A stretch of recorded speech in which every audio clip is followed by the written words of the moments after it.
26 अगस्त 2020 को अमेजॉन के फाउंडर और सीईओ जेफ बेजोस दुनिया के पहले ऐसे इंसान बने जिसकी नेटवर्थ 200 बिलियन यूएस डॉलर से भी ज्यादा हो गई। न सिर्फ विश्व के इतिहास में यह पहली बार हुआ, बल्कि उस दिन दुनिया के दूसरे सबसे रिच इंसान बिल गेट्स की नेटवर्थ और जेफ बेजोस की नेटवर्थ का डिफरेंस कुल 90 बिलियन यूएस डॉलर से भी ज्यादा था। मतलब ऑलमोस्ट 1 सेंटी बिलियन यूएस डॉलर्स का डिफरेंस।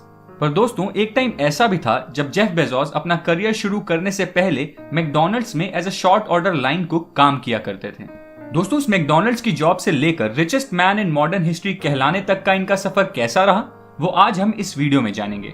और एंड में हम इनकी लाइफ से कुछ ऐसे लेसन्स भी सीखेंगे जो हमें भी अपनी लाइफ में जरूर अपनाने चाहिए। तो आइए इनकी लाइफ को थोड़ा करीब से जानें। जेफ बेजोस का जन्म 12 जनवरी 1964 को यूनाइटेड स्टेट्स ऑफ अमेरिका में स्थित न्यू मैक्सिको स्टेट में हुआ। इनके जन्म के समय इनकी मां 17 साल की एक हाई स्कूल स्टूडेंट थी और इनके पिता टेड जॉर्गेनसन उस समय एक बाइक शॉप के ओनर थे। और इनके पिता के सरनेम के अकॉर्डिंग जन्म के समय इनका नाम जेफरी प्रेस्टन जॉर्गेनसन रखा गया था। पर इनकी मां जैकलिन और पिता टेड जॉर्गेनसन का यह रिश्ता ज्यादा लंबा नहीं चला और सन 1965 में फाइनली इनके पेरेंट्स का डाइवोर्स हो गया। फिर सन 1968 में जब जेफ 4 साल के थे, तब इनकी मां जैकलिन ने एक क्यूबन इमिग्रेंट माइक बेजोस के साथ शादी कर ली। और शादी के जस्ट बाद ही माइक ने जेफ को अडॉप्ट कर लिया और इनका सरनेम बदलकर बेजोस रख दिया गया।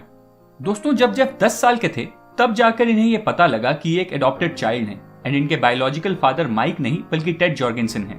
और शायद इनकी मां जैकलिन के लिए हुए इस डिसीजन ने ही जेफ बेजोस की लाइफ को एक सही दिशा देने में एक अहम भूमिका निभाई, क्योंकि शादी के बाद माइक अपनी नौकरी की वजह से अपने परिवार को लेकर यूएस के साउथ सेंट्रल रीजन में स्थित टेक्सास स्टेट में शिफ्ट हो गए। और यहाँ पर अपनी पढ़ाई के साथ साथ जेफ बेजोस को अपने नाना के फार्म में कई चीजों को प्रैक्टिकली करने और सीखने का मौका भी मिला। एक्चुअली इनके नाना यूएस एटॉमिक एनर्जी कमीशन में as a regional director appointed थे, जिन्होंने अपनी पोस्ट रिटायरमेंट लाइफ के लिए टेक्सास में एक फार्म खरीदा था। और छुट्टियों के दौरान जेफ अपने नाना की हेल्प के लिए इस फार्म में काफी कुछ किया करते थे, जैसे फार्म में विंडमिल्स को ठीक करना, सालों से खराब पड़े ट्रक को ठीक करना, तो कभी फार्म में शेल्टर बनाने के काम को सीखना एटसेट्रा। जेफ अपने इंटरव्यू में बताते हैं कि उन्होंने अपने नाना से काफी कुछ सीखा और इस दौरान उनका इंटरेस्ट टेक्निकल चीजों में और भी ज्यादा बढ़ गया। इसके बाद जेफ बेजोस के जीवन में एक ऐसा समय आया जब इनके परिवार को नई अपॉर्चुनिटीज और काम की वजह से टेक्सास को छोड़ना पड़ा और फिर से एक नई जगह मायामी फ्लोरिडा में शिफ्ट होना पड़ा। फ्लोरिडा शिफ्ट होने के बाद इन्होंने हाई स्कूल में एडमिशन लिया और अपनी आगे की पढ़ाई शुरू करी।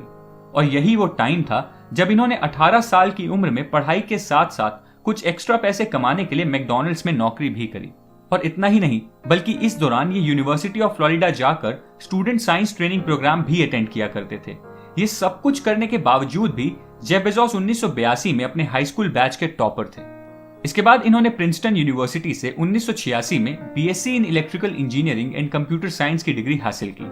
ग्रेजुएशन के बाद इनके पास कई सारे जॉब ऑफर्स थे, पर इन्होंने फिंटेल नाम के एक स्टार्टअप से अपना करियर शुरू किया। फिर कुछ टाइम बाद इन्होंने बैंकिंग इंडस्ट्री ज्वाइन कर ली। और फिर सन 1990 में इन्होंने एक investment management company D E Shaw and को ज्वाइन करी और ये 30 साल के थे जब इन्हें उस कंपनी का सीनियर वाइस प्रेसिडेंट बना दिया गया। जेफ अपने इंटरव्यूज में बताते हैं कि ये उस समय एक अच्छी खासी सैलरी कमा रहे थे और ये एक बहुत अच्छी लाइफ स्पेंड कर रहे थे, पर कहीं ना कहीं ये जानते थे कि पैसा सिर्फ एक टूल है और ये जानते थे कि इन्हें लाइफ में कुछ ऐसा क्रिएट करना है जो पहले कभी किसी ने नहीं किया और कुछ ऐसा जो सिर्फ इनका हो। इसलिए इन्होंने अपनी जॉब छोड़ने का फैसला लिया, पर यह डिसीजन इनके लिए इतना आसान नहीं था। एक दिन ये अपनी वाइफ के पास गए और उन्हें बताया कि एक ऑनलाइन बुक स्टोर खोलना चाहते हैं। इनकी वाइफ काफी जल्दी मान गई, पर यह फिर भी अपने डिसीजन को लेकर श्योर नहीं थे। और फिर कुछ दिन बाद इन्होंने अपना यही आइडिया अपने बॉस के साथ डिस्कस किया एंड इनके बॉस ने इन्हें जवाब दिया कि जेफ, ये आइडिया तो सही है, पर शायद ये आइडिया उसके लिए ज्यादा बेटर होगा जिसके पास तुम्हारे जितनी अच्छी जॉब ना हो। और उस समय जेफ ने बस इतना सोचा कि अगर आज मैं अपना बिजनेस नहीं करूंगा तो शायद मैं बुढ़ापे में अपने इस फैसले पर रिग्रेट करता रह जाऊंगा। और बस यही सोचकर उन्होंने अपनी जॉब छोड़ दी और अपने बिजनेस के लिए इन्वेस्टर्स की तलाश में लग गए। अब यहां से शुरू हुई इनकी रियल एंटरप्रेन्योरियल जर्नी। जब भी जेफ इन्वेस्टर्स को अपना आइडिया पिच करने जाते थे तो ये उन्हें साथ साथ वार्न करते थे कि शायद 70% चांस है कि आपके पैसे डूब जाएं, क्योंकि ये पहली बार होगा जब कोई इंटरनेट और कॉमर्स को मिक्स करने वाला है। बट कुछ इन्वेस्टर्स इन्हीं की तरह बहुत एम्बिशियस थे और वो इनके आइडिया में पैसे इन्वेस्ट करने को रेडी हो गए। और फाइनली 5 जुलाई 1994 को जेफ बेजोस ने अपने गैराज से अमेजॉन की शुरुआत करी। स्टार्टिंग में ये अमेजॉन पर सिर्फ बुक्स बेचा करते थे, पर ये शुरुआत से ही जानते थे कि ये इंटरनेट पर सिर्फ बुक्स नहीं बल्कि वो सब कुछ बेचना चाहते हैं जो लोग डेली यूज करते हैं, मतलब एक everything store. Actually Jeff Bezos इतने विजनरी थे कि उन्हें सेंस हो गया था कि वैसे तो इंटरनेट लोगों की लाइफ पूरी तरह चेंज कर देगा, पर शायद बुक्स पहला ऐसा प्रोडक्ट होगा जो लोग आसानी से ऑनलाइन खरीदना शुरू कर देंगे। इसलिए उन्होंने पहले बुक्स बेचना शुरू किया और फिर धीरे धीरे म्यूजिक और वीडियोस भी अमेजोन पे सेल करना शुरू कर दिया। अपने शुरुआती दिनों में जेफ और इनकी टीम अमेजोन पे आने वाले हर एक ऑर्डर को एक अचीवमेंट मानते थे। इसलिए जेफ बेजोस ने अपनी टीम का उत्साह बढ़ाने के लिए ऑफिस में एक बेल इंस्टॉल कर दी, जो कि हर ऑर्डर के बाद बजा करती थी। पर अमेजोन की ग्रोथ इतनी जल्दी हुई कि कुछ ही हफ्तों बाद इन्हें डेली बहुत सारे ऑर्डर्स आने लगे और फाइनली इन्हें वो बेल ऑफिस से हटानी पड़ी। सब कुछ ठीक ठाक चल ही रहा था कि तभी सन 2000 में आए .com क्रैश की वजह से अमेजोन को भी काफी नुकसान झेलना पड़ा और सन 2000 से लेकर 2002 तक कंपटीशन और .com क्रैश की वजह से इनकी कंपनी बैंकरप्ट होने की कगार तक पहुंच गई। पर अपनी स्ट्रैटेजी और लक की वजह से ये अमेजोन को बचाने में कामयाब रहे। एक्चुअली उस दौरान इन्हें अमेजोन में काम करने वाले 14% एम्प्लॉयज को नौकरी से निकालना पड़ा और साथ ही साथ कई सारे डिस्ट्रीब्यूशन सेंटर्स भी बंद करने पड़े। और लक की बात यह है कि .com क्रैश से बस कुछ टाइम पहले ही इन्होंने इन्वेस्टर से $2 बिलियन की फंडिंग ली थी और लकीली ये पैसा इनके बुरे वक्त में कंपनी को चालू रखने के खूब काम आया। दोस्तों, उस समय भी अमेजोन को चलाने के लिए इनके प्रिंसिपल्स बहुत ही क्लियर थे और इन्होंने अमेजोन को 3 प्रिंसिपल्स के आधार पर चलाया। पहला, कस्टमर फर्स्ट। दूसरा, stay innovative and remain inventive. तीसरा, बी पेशेंट। और इनके लिए इन्वेंटिव का मतलब रोज या लगातार कुछ नया इन्वेंट करना नहीं था, बल्कि इनके लिए इन्वेंटिव का मतलब था ये रियलाइज करना कि हम परफेक्ट नहीं हैं एंड हम लगातार अपनी कमियां पता लगाते रहेंगे और उन्हें अपनी जर्नी के दौरान ठीक करते रहेंगे। दोस्तों, वैसे अमेजोन का लोगो इनकी जर्नी को पूरी तरह एक्सप्लेन करता है।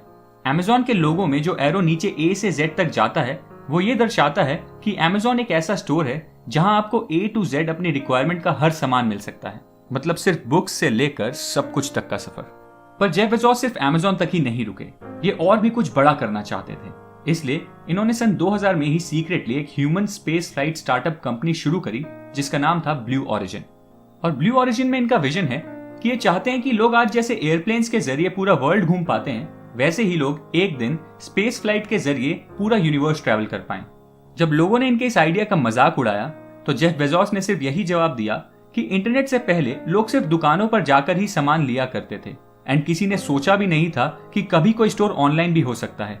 तो शायद आज आप स्पेस ट्रैवल को इम्पॉसिबल समझ रहे हो, पर क्या पता यही कल का सच हो। और दोस्तों, जेफ बेजोस के लाइफ गोल्स में कभी ये गोल नहीं था कि वो वर्ल्ड के सबसे रिचेस्ट आदमी बने। बस वो कुछ ऐसा करना चाहते थे जिससे लोगों की लाइफ आसान हो और कुछ ऐसा हो जो पूरी तरह उनका हो। और भले ही ये जर्नी जैसी भी रही हो, जेफ बेजोस ने लगातार काम करने पे फोकस किया एंड रिजल्ट्स पे नहीं। और यही वो लेसन है जो हमें इनकी लाइफ से सीखना चाहिए एंड हमें हमेशा अपना पूरा फोकस अपने काम को बेस्ट तरीके से एग्जीक्यूट करने में लगाना चाहिए, ना कि बस एंड रिजल्ट पर ध्यान रखना चाहिए। अगर हमारे एफर्ट्स सही डायरेक्शन में होंगे तो रिजल्ट हमें मिल ही जाएगा। दोस्तों, उम्मीद है कि आपको जेफ बेजोस की ये स्टोरी पसंद आई होगी एंड अगर आपको ये वीडियो पसंद आई है तो प्लीज इस वीडियो को लाइक करें, इस चैनल को सब्सक्राइब करें ताकि मैं और भी ऐसी इंस्पिरेशनल वीडियोस आपके लिए बनाता रहूं। दोस्तों, मैं जानता हूं कि आजकल वीडियोस थोड़ी लेट आ रही हैं, पर मैं अपनी तरफ से पूरी कोशिश कर रहा हूं कि आपको best to best content provide करूं। बट अगर आपका कोई फीडबैक है तो प्लीज आप वो कमेंट सेक्शन में मुझे लिखकर बताएं।